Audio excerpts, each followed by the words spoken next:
In 1997, the company that promised to change the world was on the brink of collapse. Its market share was evaporating, cash reserves were dwindling, and, by some accounts, Apple was just 90 days from being insolvent. It was a spectacular fall from grace for a titan of Silicon Valley.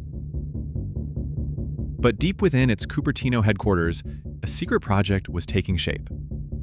It was a risky bet that would not only rescue Apple from the edge of oblivion, but would also generate tens of billions of dollars in revenue, completely reshape the music industry, and pave the way for the most valuable company in the world. This is the story of the product that resurrected a sleeping giant, the iPod. Here's to the crazy ones, the misfits, the rebels, the troublemakers, the round pegs in the square holes, the ones who see things differently. To understand the miracle of the iPod, you first have to understand the disaster that was Apple in the 1990s. After co-founder Steve Jobs was pushed out in 1985, the company lost its way.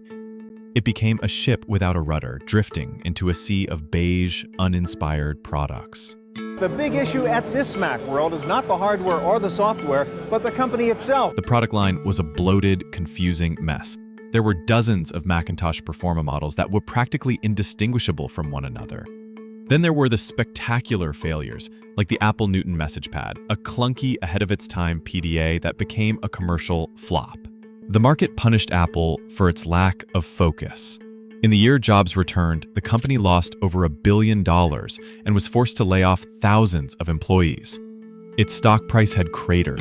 Competitors, mainly Microsoft with its Windows operating system, dominated the personal computer market, leaving Apple with a tiny, shrinking slice of the pie. The brand that was once synonymous with innovation was now seen as a cautionary tale. The question wasn't if Apple would fail, but when.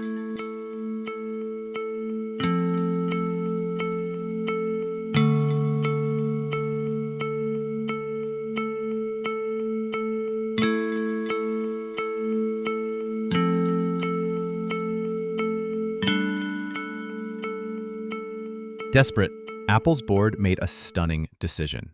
They brought back the one person who understood the company's DNA better than anyone else: Steve Jobs. Returning as interim CEO in 1997, Jobs found a company in chaos. He immediately got to work with a strategy that was ruthless but brilliant. He slashed 70% of Apple's sprawling product line, canceling projects like the Newton and killing the program that allowed other companies to make Macintosh clones. This brutal focus was about clearing out the clutter to make room for real innovation. Then, to stabilize the company's finances, he did the unthinkable.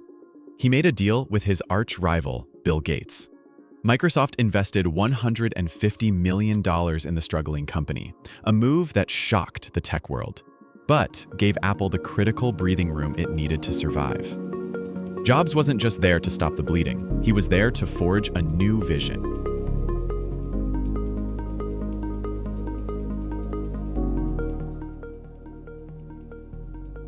With the company stabilized, Jobs laid out his new grand strategy. He saw that the personal computer wasn't just a work tool anymore. It was becoming the center of people's digital lives, a digital hub. This Mac-centric strategy imagined a world where the computer would manage and sync a new generation of personal devices: digital cameras, camcorders, and most importantly, digital music players. This wasn't just about building better computers. It was about creating an entire ecosystem of hardware and software that worked together seamlessly. While other companies saw MP3 players as standalone gadgets, Jobs saw an opportunity for something much bigger. He wanted to create an experience so integrated and intuitive that it would be irresistible.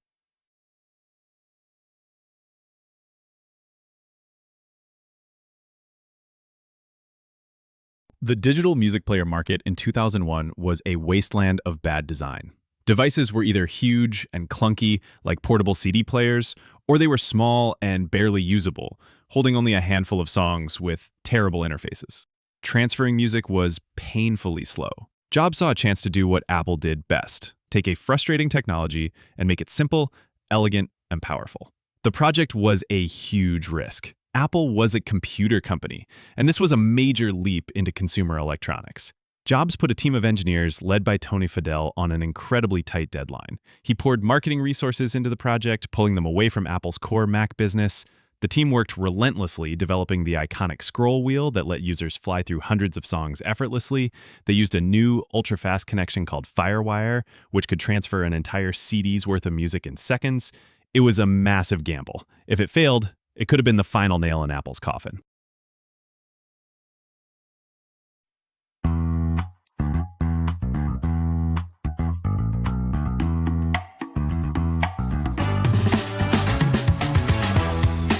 On October 23, 2001, Steve Jobs walked on stage and introduced the world to the iPod, which would go on sale just a few weeks later on November 10. It was incredibly small with a clean, minimalist design. Success wasn't immediate, but after expanding to Windows users, sales exploded. In fiscal year 2004, Apple sold 4.4 million iPods. A year later, that number jumped to 22.5 million. By 2006, it was nearly 40 million. The device became a cultural phenomenon. The iconic white earbuds were everywhere, a status symbol that showed you were part of the digital music revolution. The iPod's revenue peaked in 2006, accounting for about 40% of Apple's total revenue that year, and transforming it from a struggling computer maker into a consumer electronics powerhouse.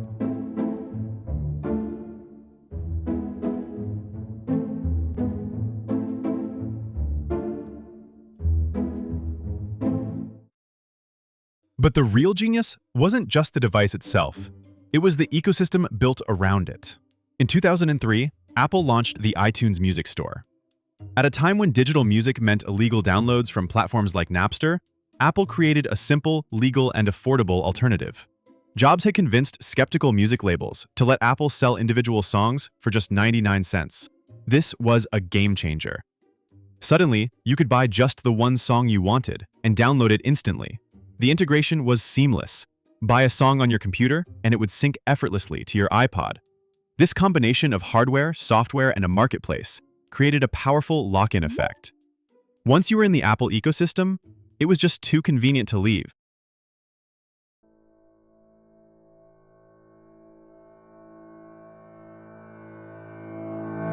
The iPod did more than just sell in incredible numbers. It changed Apple forever. The massive revenue, which totaled over $65 billion by the time Apple stopped reporting it, provided the financial war chest for its next world-changing innovations. The expertise gained in supply chains, miniaturization, and design directly paved the way for the iPhone and iPad. But maybe the most important impact was on the brand itself.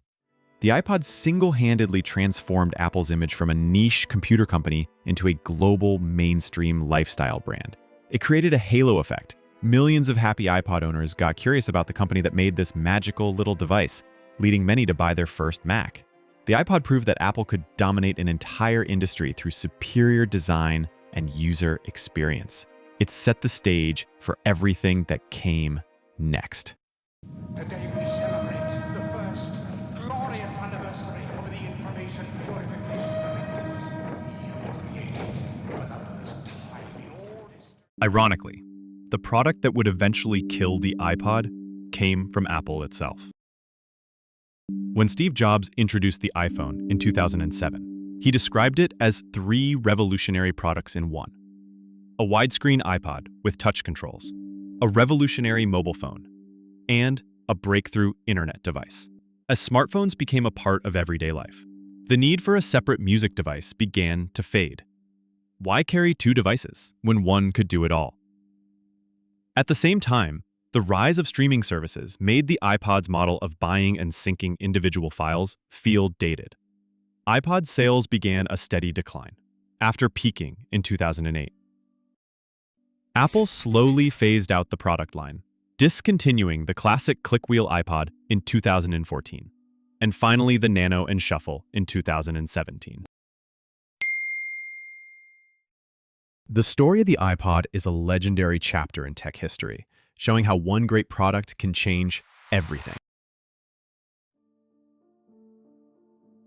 It was the massive bet that not only paid off, but created the foundation for the most influential technology company of the 21st century. The spirit of the iPod truly does live on,